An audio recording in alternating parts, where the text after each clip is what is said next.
पण भोगीची भाजी कशी बनवायची ती शिकणार आहोत। आधी तेल गरम झाल्यावर मोहरी टाकायची। मोहरी तडतडल्यावर थोडं हिंग टाकायचं। हिंग टाकल्यानंतर कढीपत्ता टाकला। कढीपत्ता टाकल्यानंतर 3 हिरव्या मिरच्या अख्ख्या टाकायच्या। हिरव्या मिरच्या स्प्लिट करून टाकायच्या, नाहीतर ते फुटल्यावर आपल्या डोळ्यात जायचे संभावना आहे। त्यानंतर टाकायचं आहे कांदा। कांद्याला चांगलं पोळायचं आहे। कांदा पोळला पाहिजे। कांद्यात थोडंसं मीठ टाकणार आहे, जेणेकरून कांदा लवकर पोळला जाईल। कांदा थोडा पोळल्यानंतर त्यात लसूण टाकायची।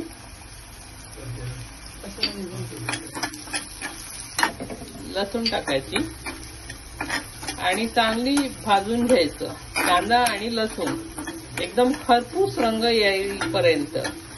कांदा थोडा पोळल्यानंतर त्याच्यात टोमॅटो टाकायचे, त्याला पण चांगलं पोळायचं। चांगलं शिजून द्यायचं टोमॅटो आणि कांद्याला।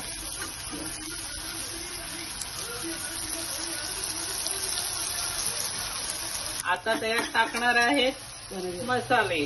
पहिलं गेली धना जिरा पावडर, नंतर आहे गरम मसाला, नंतर आहे हळद, नंतर आहे लाल तिखट आणि नंतर आहे हा स्पेशल मसाला जो आईने पाठवलाय थेट साताऱ्यावरून, काळा मसाला, काळा मसाला, काळा मसाला। तर ह्याला चांगलं मसाल्याला चांगलं शिजू द्यायचं जोपर्यंत तेल बाजूवरनं सुटत नाही। की तुम्हाला दिसतंय आता तेल बाजूनी सुटायला चालू झालेलं आहे।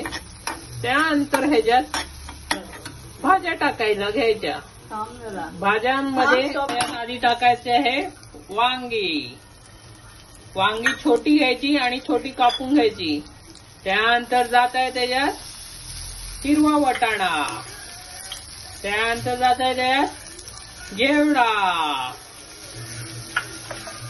त्यानंतर त्याला जात आहे हरभरे आणि लास्ट मध्ये गाजर, थोडेसे शेंगदाणे, कारण सातारकरांना शेंगदाणे जाम आवडतात। करून घ्या, चांगला मिक्स व्हायला पाहिजे आणि मसाला सगळ्या भाज्यांना लागला पाहिजे। आता त्यात थोडंसं मीठ टाका, म्हणजे भाज्यांच्याच आतमध्ये मीठ जाईल।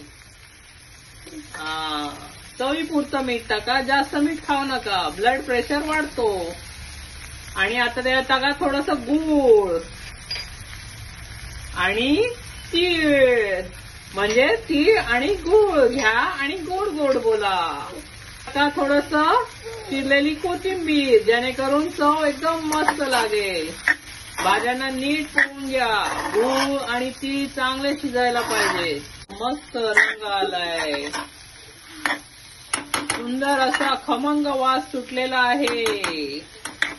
त्यात गरम पाणी टाका, जे आम्ही कुकर मध्ये गरम केलेलं आहे, म्हणजे लवकर होते। बघा कसा चांगला मस्त असा रंग आलेला आहे। आता ही भाजी कमीत कमी 10 ते 15 मिनिटं शिजल्यावर मग आपण त्याची चव टेस्ट करायची।